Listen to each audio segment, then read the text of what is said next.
Hey guys, Jarek from the Vinyl Corner, and today we are going to be reviewing the latest collaborative project from Boldy James and The Alchemist titled Bo Jackson.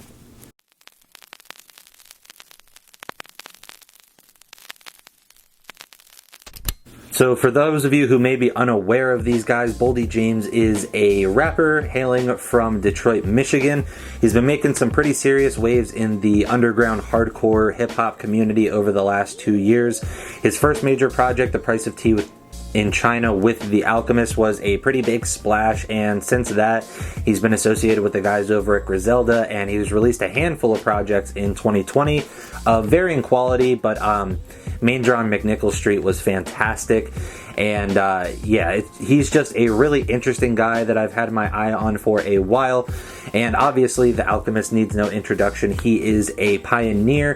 He is an absolute legend in the community, and he's been on a renaissance as of late, working with so many important underground figures and just absolutely killing it once again with a whole fresh new style to his name. And yeah, their first collaborative project, Price of Tea in China, was good, but it was missing a little bit something to make it great, and I feel like Bo Jackson finally captured that. So let's talk about the record a little bit. So the first song is a really good introductory song because it shows two sides of each of these guys' styles, which will be represented throughout the record.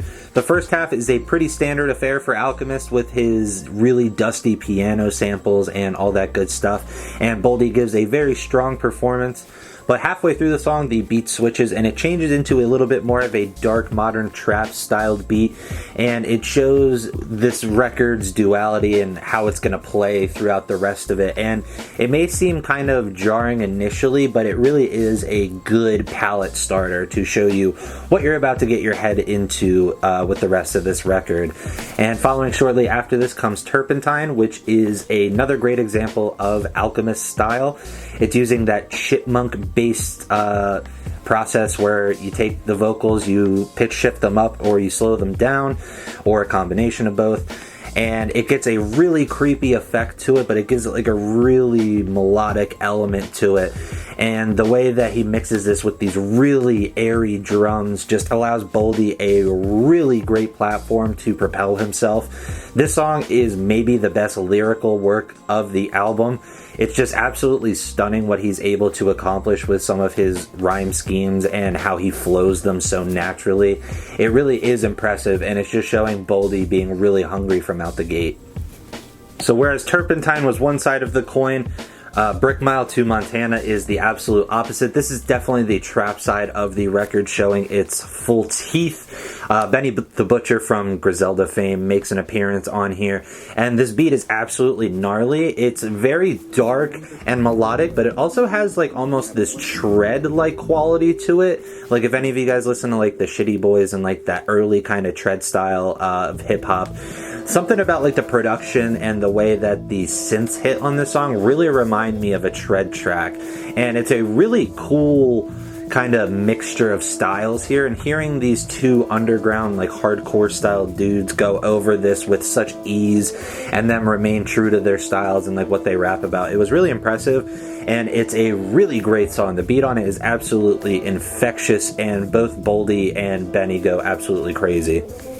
The run of EPMD, Steel Wool, and Photographic Memories is just quintessential Alchemist style, from the just extremely dark piano samples, the way that he breathes all this air on top of it to give it this cloudy, eerie atmosphere, to how he incorporates vocals and his harmonies into it. It is a really great trio of tracks back to back, just instrumentally. But not only that, the rapping on all of these songs is fantastic, especially when Earl comes in on Photographic Memories. Obviously Earl's worked with Alk a lot over the years now, but this feature is fantastic. I really liked his style next to Boldy, and the instrumental on it is absolutely fantastic. It is just a really great showcasing of Alchemist style and how Boldy has been able to mesh himself in with it while remaining himself. So coming after that is Speed Trap, which might be my least favorite on the album. Boldy's performance on this is fantastic, but the beat is so kind of repetitive and it really doesn't progress or do anything super interesting.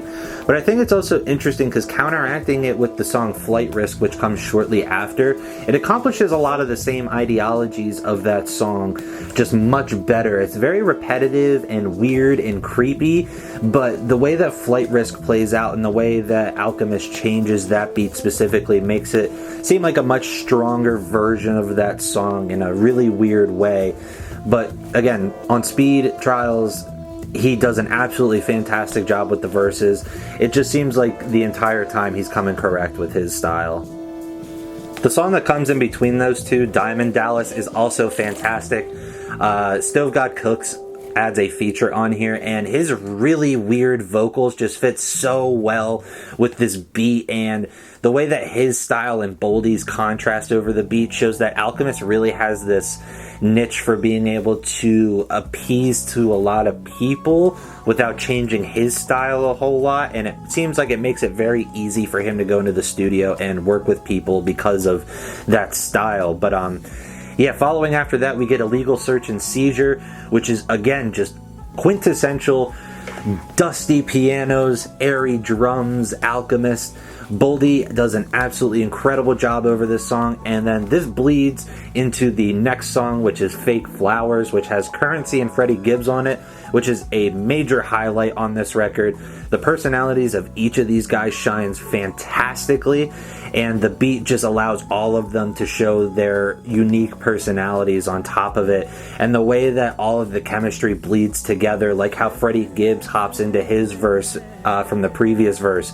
It's just so charismatic, and it just sounds like all of these guys are just so confident and comfortable in the studio, and that really just comes off in spades on the album and just adds so much to the character of it.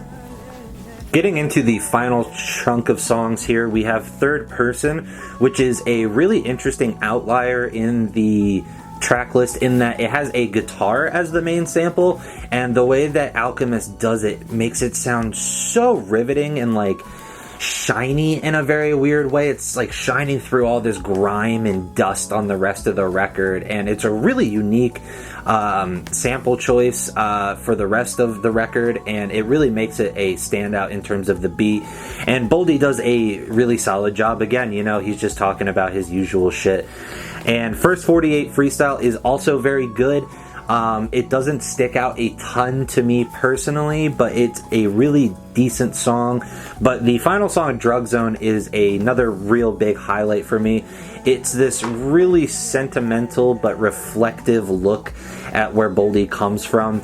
Like, there's a part towards the end of the song where he's talking about how he was wearing masks and gloves before Corona because he wasn't fucking with other people in his area, and it's all about like drug slinging and that kind of stuff. But the way that the beat comes in, it has this really unique, like, nostalgic, heavy sense of emotion to it, and Boldy gives the utmost respect to the beat, and he approaches it in a very deliberate and very calm fashion that closes out the record in a fantastic way. So yeah, if you couldn't tell, I've really enjoyed this album. It does have a couple little lackluster moments, but overall this is a very strong underground hip-hop release, and it's just showing Alchemist is on top of his game, and Boldy James is someone that needs to be on your radar if he isn't already. And yeah, I can't recommend this enough to you guys, especially if you're into the more traditional hardcore style of hip-hop. So yeah, guys, let me know down in the comments if you've heard this record or any other of Boldy's stuff before. Let me know what you feel down in the comments, and while you're in the comments, hit that description, check out all those links, like, comment, subscribe, and don't forget to check out a video at the end of this one. Until next time, guys, have a nice day.